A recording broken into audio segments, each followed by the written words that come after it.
This is a story about my grandparents and their property. My grandparents meant the world to me.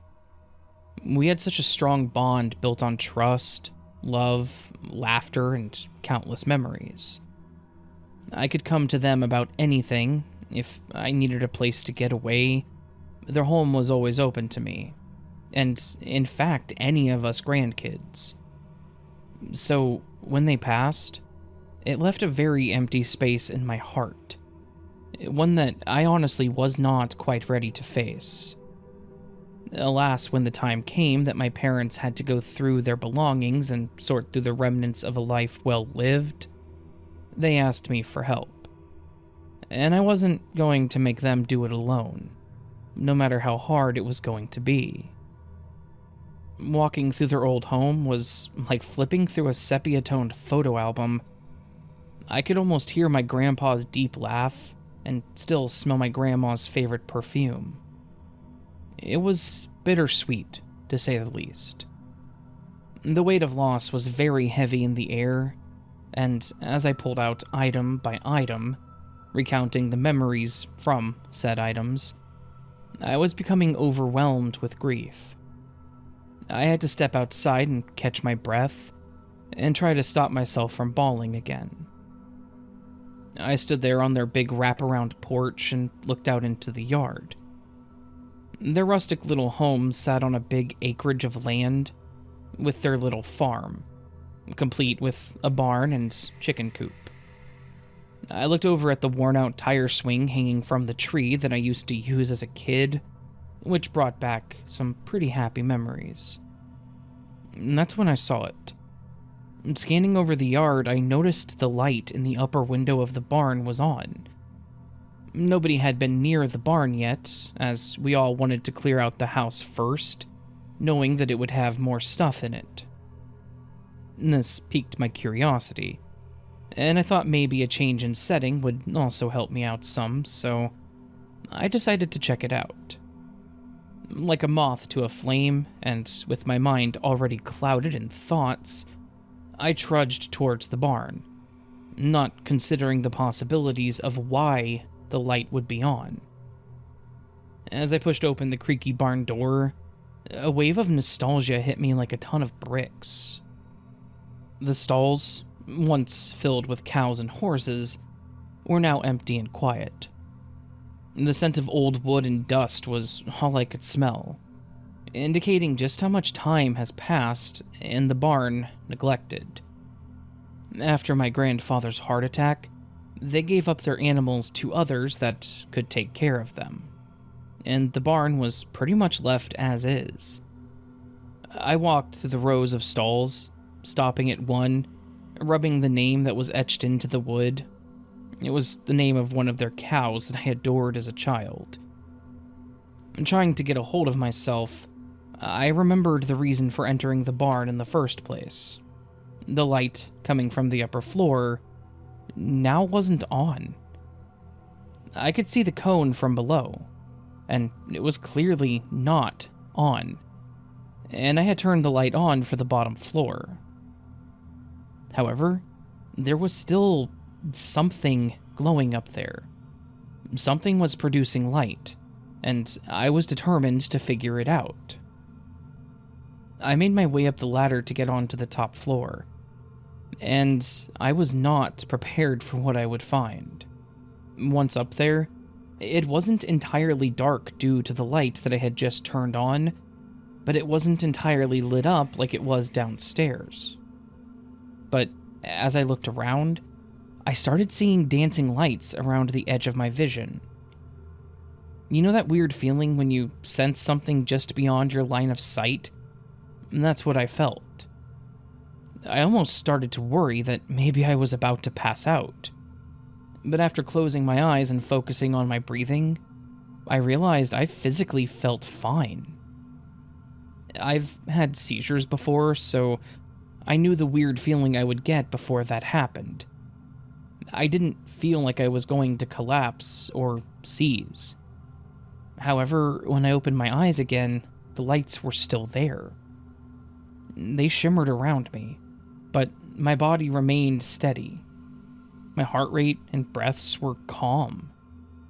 I stood still at the top of the ladder as I watched the lights dance around me, and that's when, instead of feeling overwhelmed with grief, sadness, or even fear, I instead felt warmth and acceptance. I felt like the lights were embracing me, as if my grandparents were there with me, comforting me in the most extraordinary way, offering solace in the face of loss.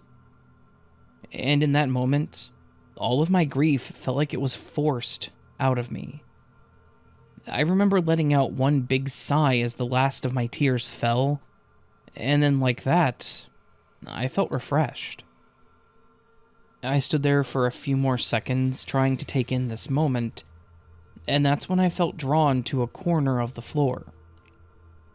I walked closer and moved around the few pieces of cloth and other small items that were there, and there it was, a doll. It was a doll that my grandma and I had crafted together from an old sock, some scrap fabric, and yarn.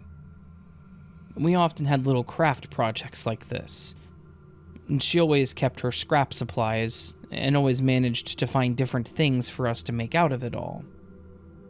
She was very creative, and she hated wasting.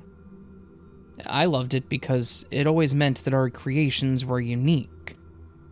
My heart swelled as I held it in my hands. I hadn't seen this doll since I was a little girl. That's when it all came together for me. The dancing lights were a message, a sign that my grandparents were watching over me. It was as if they were telling me that it was okay to be sad, but it was now time to move on, to find comfort in their memory, and to embrace the future. The doll now serving as a reminder of their enduring presence in my life. I left the barn smiling, and I put the doll in the passenger seat of my car so I could make my way back inside their home. I felt like a huge weight was lifted from me, and I was able to keep up the spirits in the home as we finished cleaning it up. My aunt and uncle moved into the home afterwards, keeping the home in the family, and we continued to have holiday parties there, and keeping up with what my grandparents would have wanted. So, that's my story. I wouldn't say that I was a skeptic prior, but I also had never had any experiences like I did, so I couldn't say whether I believed in the paranormal. And maybe what I experienced wasn't even that. And maybe it was all in my head, but that's how I interpreted what happened. And I'm okay with that. Sometimes, those unexplained mysteries bring us the solace that we desperately need, even in the darkest of times.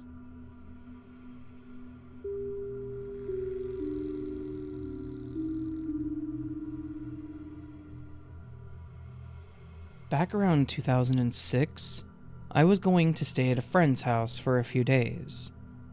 I'd been friends with this guy all my life, and our moms had even become good friends. It was normal to come home from school or something, and my mom asked if I wanted to stay over there without me having to ask. It was really cool because, out of all of my friends, he would be my preferred choice to hang out with. I had a lot of friends that were cool, but there was always something that got in the way when we hung out. Whether it was Cody's annoying older brother who was always bothering us, Michael's overbearing parents, or Jeff who only ever wanted to watch TV all day. I like TV, and yeah, I may have been around 12 at the time, but I didn't want to just sit around and watch TV the whole time. I could do that at home. But when I stayed at Connor's place, we had a lot to do with very little restrictions. He had 2 younger twin sisters, so they kept each other company. His parents were pretty laid back, and their place was huge, with lots of activities and things to choose from. So, when my mom told me that I was going to stay at Connor's for a few days when I got out of school, I was surprised, but also excited. I was going to be staying over there on a school night, as it was going to be from Thursday to Sunday. I had never had a sleepover on a school night, so I was pretty excited to get ready for school and ride the same bus with him. However, I did notice the way my mom was rushing about getting me ready and out the door. Connor's mom was picking me up, and how distracted my mom seemed to be. She had a similar look on her face when she came home from work after a stressful day. She was a 911 dispatcher at the time, and I just thought that maybe she'd had a particularly bad day, and I didn't question it. I was going to be going to my friend's house without even having to ask. The first night there was great. His parents bought pizza that night, and we were able to do whatever we wanted that night after homework. After school on Friday, I rode the bus home with him, and after homework again, we had free choice of our evening activities. I had brought my DS with me, and we took it outside to play a game on it together, while also doing some other stuff outside. It was a game with different levels or stages, so we would just take turns on each level while the other rode on the scooter or other random activities. While I was taking my turn playing, Connor was trying to climb a nearby tree and trying to figure out how to reach a branch that was just out of reach. I looked up to briefly see him hanging upside down and laughed, returning to my game. Shortly after, and without looking up from my game, I could tell Connor had dropped out of the tree using the trunk as a support. And that's when he started talking about doing flips off of it, and then asked if I could do a backflip. I told him no. Then he asked if I thought that he could do a backflip from running and kicking off of the tree. I was heavily committed to my game at the time. The level was appearing to be more difficult than I was expecting, and most of my attention was on the game and the DS.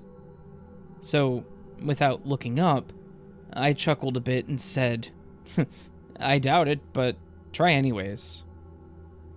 Then I heard a familiar voice that wasn't Connor's. It was my mom's. I looked up, and that's where things made absolutely no sense to me. I was sitting on the floor in my living room, holding my DS and playing the exact same game, on the exact same level that I had been playing. My mom was now standing in the archway between the kitchen and living room. Her face looked puffy and weary, and she said to me, "What did you just say?" I was confused, and to be honest, scared. I was at Connor's just a second ago. Then I was sitting at home and my mom looks just as concerned. I first tried to play it off and say nothing, but with my dad now also standing to her side, they asked me to repeat myself and why I said it. So I did. I then tried to play it off saying that I was talking about something in the game. They both stared at me suspiciously and confused, and I was right there with them. This was really bizarre to me, and I didn't know what was happening, so I closed my DS and told them that I wasn't feeling well, excusing myself to go to my bedroom without them saying another word. What had just happened? Why was I not at Connor's anymore? When did I get home? How was any of this even possible? I couldn't recall the rest of the weekend being over there, nor the drive home. My first thought was to check the date and time. The only thing that I had in my room with a date on it at the time was my DS, so I opened it back up, and to add to the confusion, it was still Friday. It was around 8 p.m., later than when we were outside, which was around 5 p.m. We had just gotten home from school, did our homework, and then went out to play. So it was still Friday, but it didn't explain how the hell I got back home. And if I was at home now, did I stay at Connor's the night prior? Did that actually happen? I just laid in my bed trying not to think about what happened and watched TV, not even wanting to play my DS because of the event. Shortly after, my dad came into my room and sat on my bed to talk with me. He asked me if I was okay and just talked about our day for a while. He asked me how school was, and I told him what happened as I remembered, and then he asked if there was anything I wanted to talk about. It was said in that manner that many kids may be familiar with, when they want you to tell them or confess to something you may have done. Maybe almost accusatory, I suppose. He definitely wasn't acting like he was mad or even remotely upset, and I had no idea what I could have done. I thought about telling him what I'd experienced, but I didn't even know how to explain it, so I just told him no. Then, he told me that something had happened to Mom and that she was probably not going to be herself for a while. He said to be kind to her and to show her as much love as possible, and then asked me if I wanted to stay at Connor's for the weekend.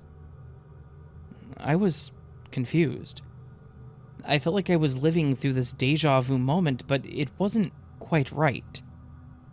I made a comment about going over there again, and he questioned that.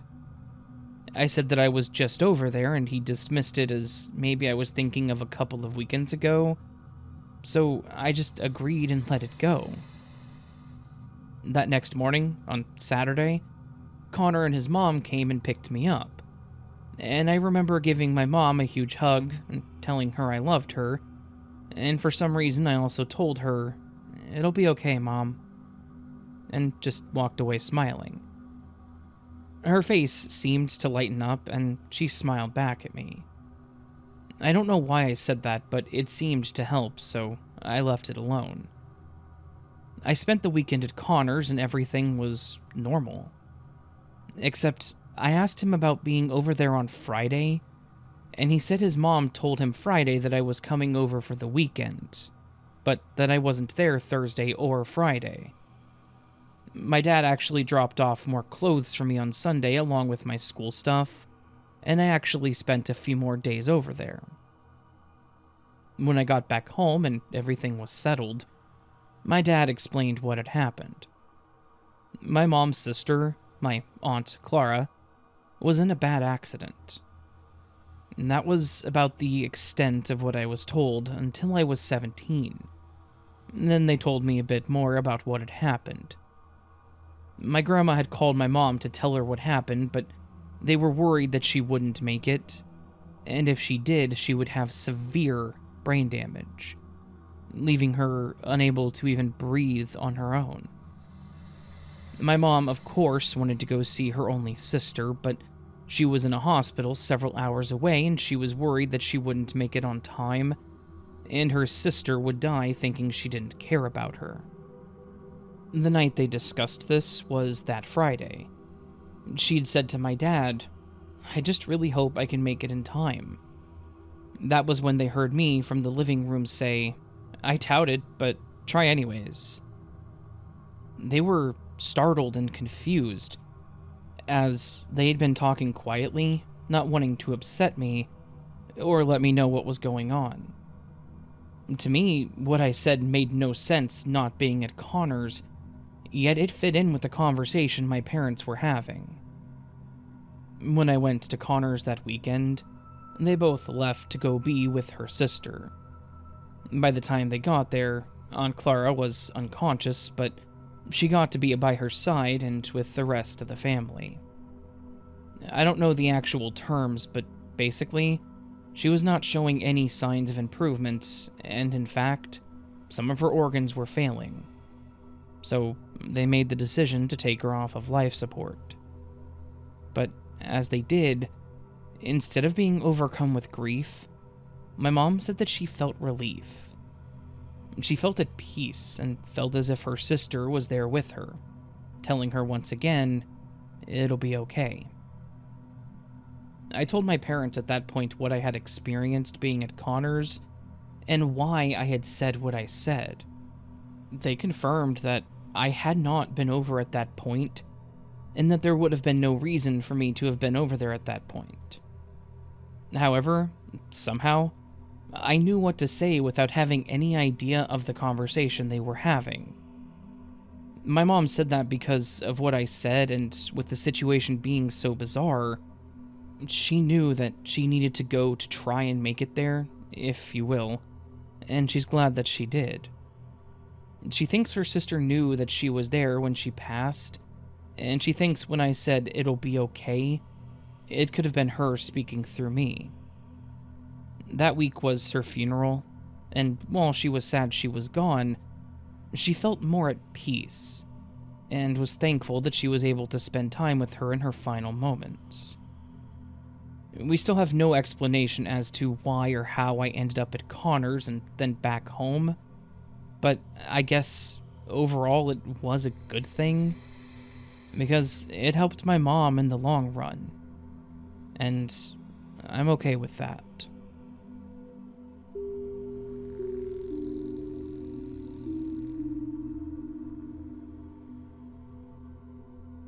I know that this story that I'm sending you is going to be met with skepticism and potentially criticism, but I don't care.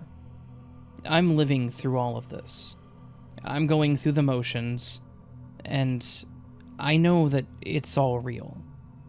This isn't about attention or to get clout or whatever. I'm not even attaching my name to this story because I don't want any of that. I just want to put this story out there and try to understand the line between life, death, and whatever is in between. Ever since I was a kid, weird things seem to have circled around me. At first, I don't think they were any more than what normal people would experience. Just the slight and common paranormal thing here and there. But that all changed when I either died or nearly died, depending on how you decide to look at it. When I was 8 years old, I was hit by a car while riding my bike across the street. Some old guy was messing around with something in the footwell of his passenger side, and going about 20 over the speed limit, while I was aimlessly pedaling back and forth in my neighborhood. Everything went from innocent me enjoying the summer sun to girl meets windshield then concrete real fast. I should have died. I did die temporarily, but they were able to bring me back by the grace of modern science. During those moments when I was out, I remember the darkness. There were no lights, no voices, just this overwhelming sense of emptiness. It was like standing on the edge of the abyss, staring out until it decides to stare back.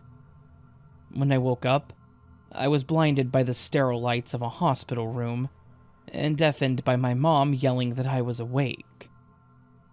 Ever since that moment, I have had this overwhelming sense of dread that has followed me around. Yes, since I was 8 years old, I've been having this dreadful feeling. From that moment on, it felt like the universe had sent me a sign.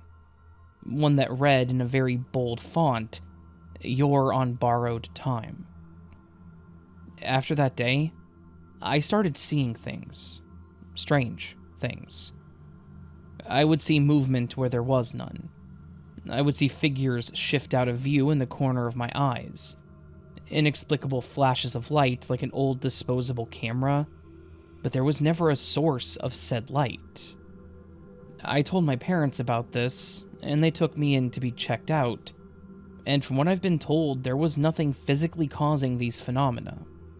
My brain was, miraculously, okay. I thank my little pink helmet that I was wearing for that fact. These visuals kept going as I grew up, and it got to the point where the hallucinations shifted to auditory ones as well. The voice I have heard has always been the same voice. It's a low whisper of what sounds like an older man. It's called my name before, and said other things, but I've never been able to decipher what else it says. And now, the reason I'm actually writing this story. Things have seemingly escalated. One of the most recent and scariest things that I have experienced was about 4 weeks ago. I was taking a shower, and as the steam filled up the bathroom, I saw what looked like a child's handprint on the mirror. I live alone. I don't have children, and there has not been a child in this apartment since I moved in 5 years ago. I've cleaned that mirror numerous times over the years, so there shouldn't be any sort of smudge or print on it, yet there was. It was a clear and clean handprint of a child, square in the middle of the mirror. After that, I started to have various things happen in my apartment. Things moving, disappearing, etc. My cup of coffee would be in one place, and I would enter the room and it would be elsewhere. My phone would be plugged in on my bedside table, and when I would wake up, it would be on the kitchen counter. One time, my keys disappeared and then ended up in the freezer somehow. I know that this sounds like poltergeist activity, but it's been so sudden and random that it's hard for me to attribute it to a haunting, and not my reality falling apart. And for those that will say it, no, it's not me doing these things and then forgetting. And I'm 99% certain that I'm not sleepwalking either. I know deep down that there is more to this. Physically, I've also been feeling off. I've been having random bouts of vertigo that will literally knock me on my ass.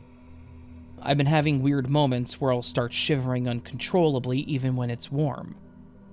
My heart will skip beats, start racing, and then slow down all in the span of a minute, which I will say is physically exhausting. I did go to the doctor, and I explained all of these things, and the tests that they ran didn't see anything concerning, or any potential cause for these issues. The last thing that I've been having issues with is people. Both real people and people I think I see but don't. I know that sounds confusing, but let me explain. I've been having this weird sensation where I will be somewhere and I'll see a person, look away, and then look back only for them to be gone. I will walk by someone, get that weird feeling, turn around immediately, and they will not be there. On the other hand, I've been having this weird issue with seeing people I know and my brain not putting together who they are, or forgetting things as simple as their name. Again, my brain is fine according to the doctors that I've seen. My health is great, minus the permanent damage to certain parts caused by the accident way back, but none of that's in my head. I know that all of this sounds like rambling, but I promise you it's not. These are things that I've been going through for a little while now, as well as the things I've experienced since I was young.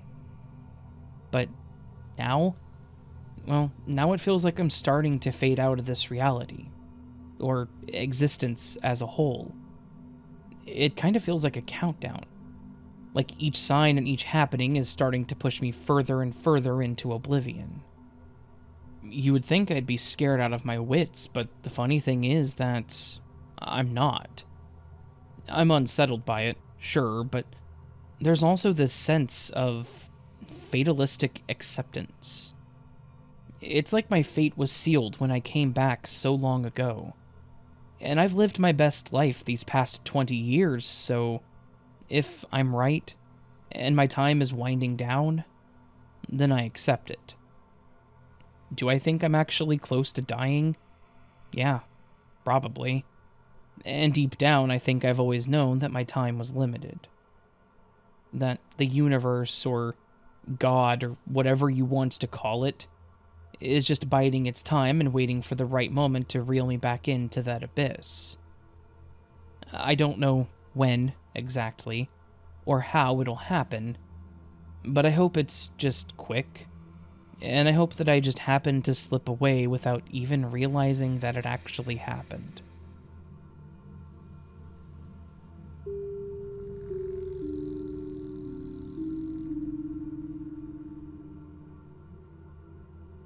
When I was a kid, my family took a vacation to a cabin near the lake.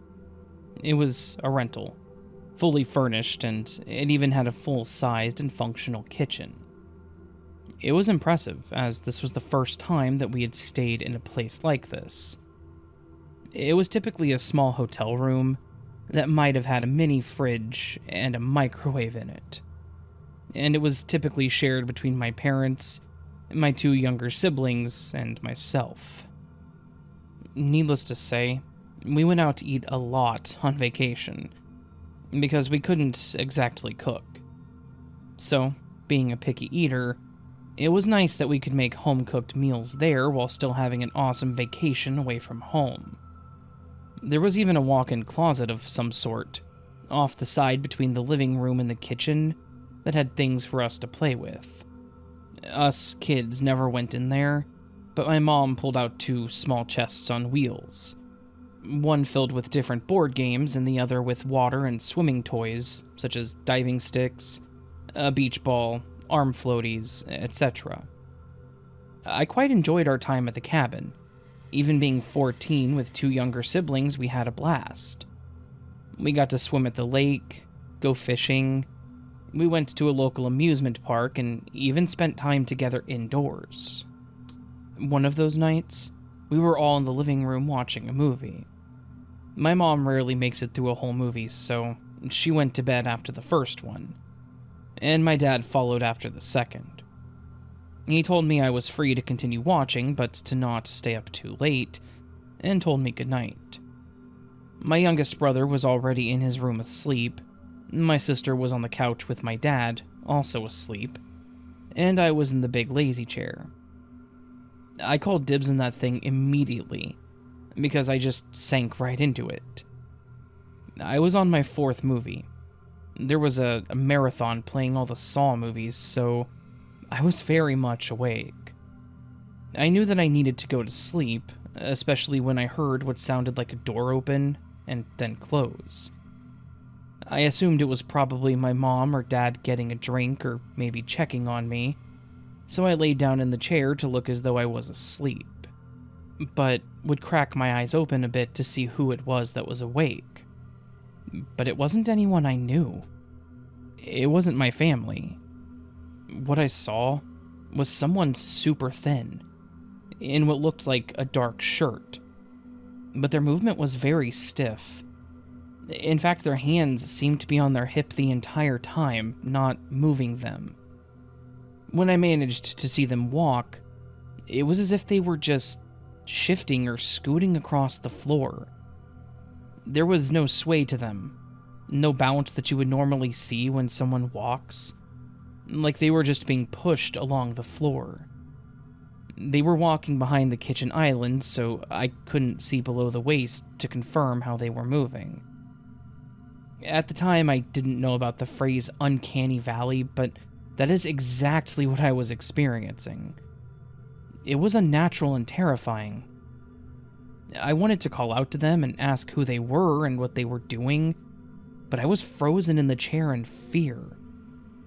I remember slowly pulling the blanket up over my head so that I didn't try to look at it anymore. I waited that way for what felt like forever, listening to the soft shuffles along the floor, and even what sounded like cabinet doors in the fridge being opened and closed.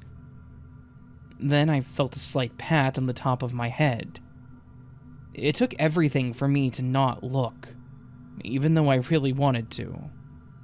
I didn't know what would happen if I did. I just kept my eyes shut, trying to focus on my breathing to make it look like I was asleep. After several deep breaths, I listened to the shuffle on the floor again, and the sound of a door opening and closing. Then it was just the sound of the TV. I waited several more moments before pulling the blanket back and looking into the kitchen again. It was empty. At this point, I was way too tired to fall back asleep or watch more scary movies, so I changed the channel to some late-night show, filled with dumb jokes and references that I didn't get, to hopefully just distract me enough to fall asleep. It was probably another hour before it finally worked and I did fall asleep. To be honest, I wanted to go back to my room that my sister and I were sleeping in so that I could lock the door, but I didn't want to wake her up, nor did I want to leave her out there alone, so I just chose to stick it out. The next morning, everyone was acting normal. My parents were even both pretty cheerful and ready to get our day started. I thought maybe it was one of my parents trying to prank me to get me to go to sleep, but there were two problems with that. My mom doesn't like being scared like that, nor does she like my dad trying to do that to us. She claims that it's too traumatizing, and I don't think it was my dad alone, because when he would play pranks on us, he always had this goofy look on his face, as well as a goofy and conniving laugh. He's unable to keep it to himself for very long, and the fact that he didn't confront me about it that night or the next morning told me it wasn't him. And, of course, my siblings doing it was completely out of the picture. They were too young, and I was in the same room watching one of them sleep. So my concern went back to, what the hell did I witness? And do I bring it up to my parents? Would they ask about the approximate time? Because then I thought, as silly as it sounded, would I get in trouble for being up as late as I was? Maybe it was some kind of weird test they pulled off? Overall, we were only going to be there one more night, so I didn't think it was really worth it, and I decided to try to forget about it, assuming that it wouldn't happen again. The day went normal with no weird occurrences. Granted, we were out most of the day, but it wasn't even on my mind. I didn't think about it again until that night. However, once my parents both decided to go to bed, I turned off the TV and did the same, dragging my sister to the room with me so that I could lock the door. It took me a minute to fall asleep, but I finally did, and thankfully there were no instances like the night before. At least, none that I was awake for. Then, we were leaving the following afternoon. We got everything packed up in the van, and then we had to do some minor cleanup in the cabin. My mom asked me to put the chests back in the closets, and I obliged. But as I rolled them back in there, I clicked on the light, and I saw a tall cloth draped over something towards the back of the closet. There were a few pieces of old clothing hanging up near it, so I first thought it was just a long dress or robe. But there was obviously something underneath it. Curious, I lifted up the cloth, and saw a full-sized mannequin, with one hand on its hip, and its legs stationary in an almost A pose, wearing a dark blue t-shirt. I nearly screamed when I saw it, and realized that it matched exactly what I saw that night. What made it just that much worse and chilled me was seeing the layer of dust on the other items and the clothing around it, as well as on the floor, yet the mannequin was dust-free. The dust on the floor in front of the mannequin also appeared to be disturbed, like it had been moved. I quickly and haphazardly shoved the chests the rest of the way in, slammed the door closed, and ran out of the cabin into the van. My mom saw me run past her and asked what was wrong, but I didn't tell her. Again, I know, probably dumb. I waited in the van for them to finish the last few things in there, and I got my brother and sister buckled in. I was mentally freaking out on the way home, trying to figure out if what I saw was real, and how it could even make sense. Surely my dad could not have done this. He wouldn't have taken it that far, but what else could it have been? This has been years ago at this point, and I never told my parents about it.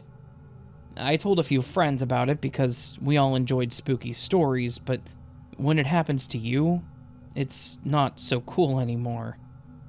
Granted, it's still kind of creepy to me today because I still have no answers, but I wouldn't even know where to start.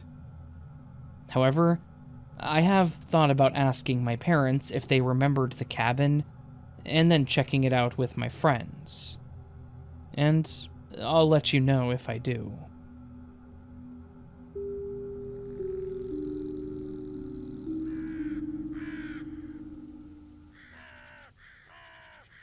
So, this, my friend, was a collection of some unexplained horror stories. A collection of stories that delve into the strange, bizarre, potentially paranormal, the unexplainable, if you will. Hence, the title of the video. Yeah. Not quite glitch stories, obviously, but definitely some weird stuff in here, and definitely some real spine chillers, in my opinion, so hopefully you all enjoyed them. If you did, please do hit that thumbs up button, as it does help tremendously. If you're new to the channel and liked what you heard and you want more content like this, please subscribe and hit that bell notification. Change it to all, if you really like my stuff, that is. You can also comment. Why do I always forget comment on non-Mondays? You can also leave me a comment, letting me know your thoughts on the stories, how you're doing, how your weekend's going, if you have any plans for the upcoming week, just stuff like that. Anything you want to talk about, just pop it in the comments, and I typically will reply. Not going to say always, but I do my best. You can also do a super chat, or super thanks, sorry, not chat, we're not live. Super thanks, which is a tip to the channel, just supporting the channel a little extra. Never expected, always appreciated. You can also join Patreon or memberships for get early access to content like this and other stuff, depending on how you sign up and what you sign up for. And yeah, that's pretty much all that. All that said, my friends, I hope you're having a beautiful weekend so far. I hope I do see you again here very soon. But until then, remember you are loved. You are valid. You are important. You're the best you that you can be. Do not forget it, and don't let anyone tell you otherwise. And until I see you again, my friends, much love, and sleep well.